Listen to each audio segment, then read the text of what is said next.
A sabedoria foi criada antes de todas as coisas.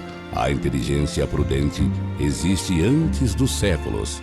O Verbo de Deus nos céus é fonte de sabedoria. Seus caminhos são os mandamentos eternos.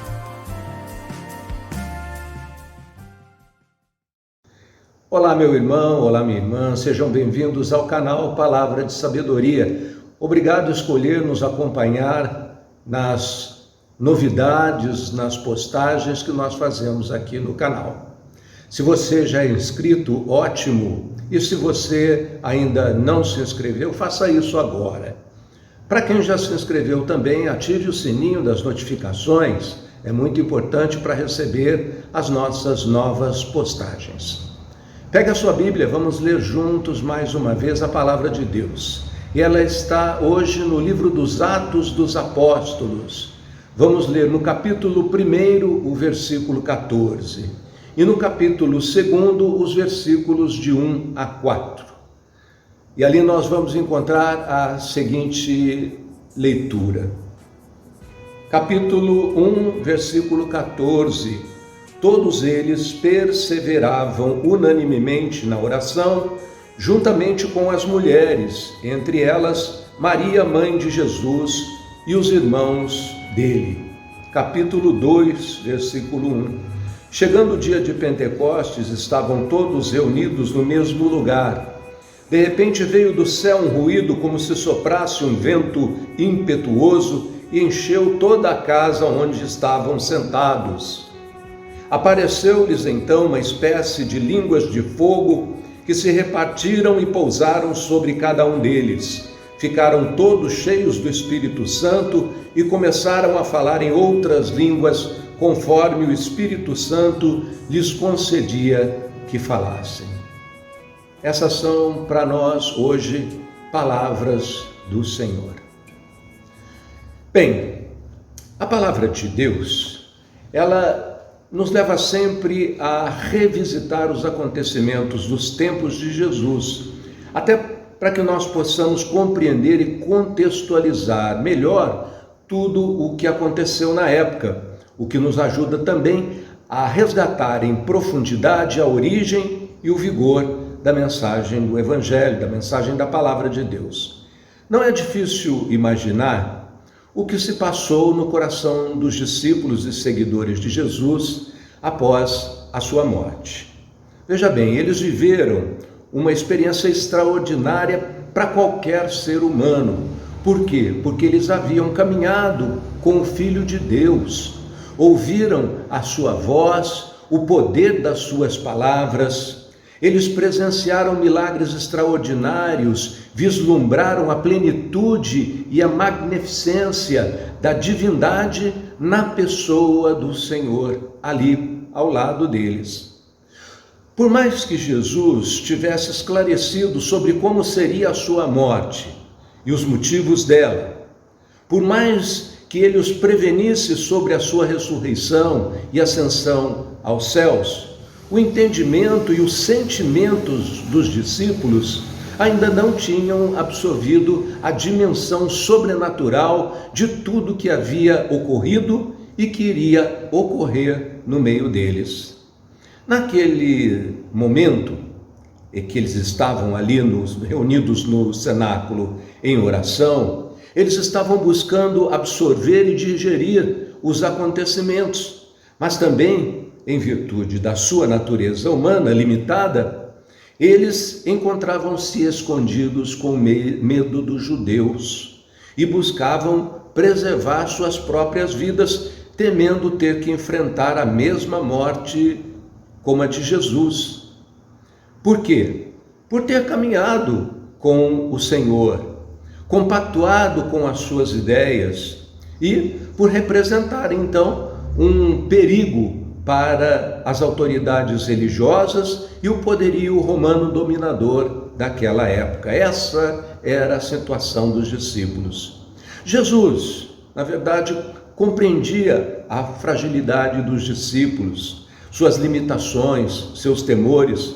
Por isso, através do sacrifício supremo da cruz, ele abriu caminho para a vinda do Espírito Santo, o Consolador, o fogo do alto, como era conhecido, a chama do Deus vivo, a sombra do Altíssimo, que repousou sobre Maria um dia e possibilitou a miraculosa encarnação do Verbo divino. Aqueles homens frágeis e medrosos, acovardados e temerosos por suas vidas, ali em Pentecostes, recebem a força do alto que vem sobre eles em formas de línguas de fogo, tornando-os valentes defensores do Evangelho e corajosos testemunhos da divindade, da majestade e da ressurreição de Jesus Cristo, inclusive prontos para enfrentar as autoridades e as forças do Império Romano, desafiando os descrentes e proclamando com veemência a vitória gloriosa de Jesus sobre o mal e sobre as legiões do inferno.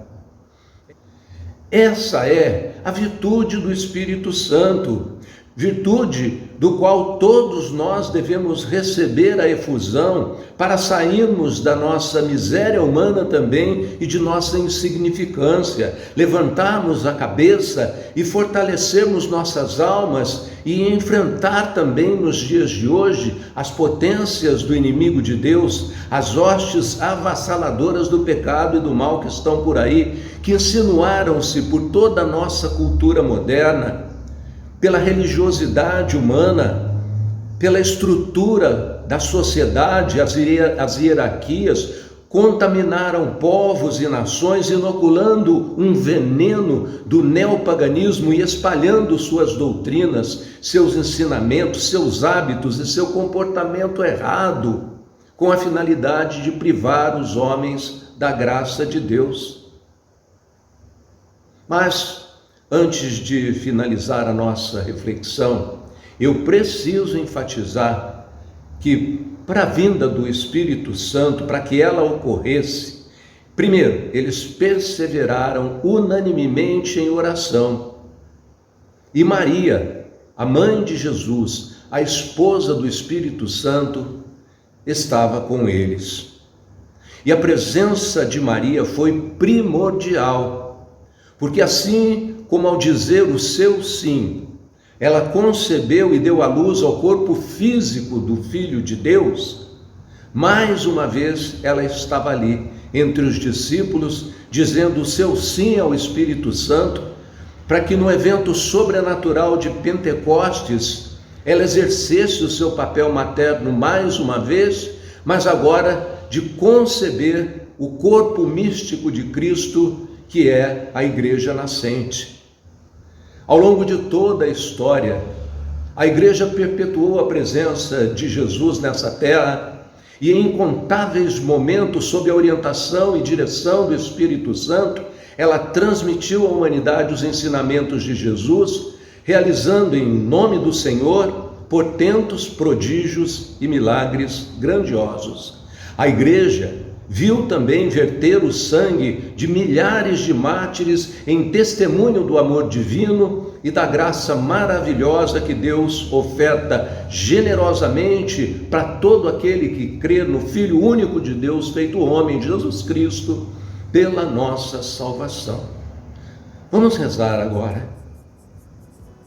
Nós os pedimos, Senhor, que no dia de hoje o Espírito Santo que desceu sobre os discípulos e os transformou em grandes arautos do Evangelho por todo o mundo, ele venha também sobre cada um de nós, arrebatando-nos dos nossos medos, da nossa covardia, do nosso comodismo e da nossa inércia.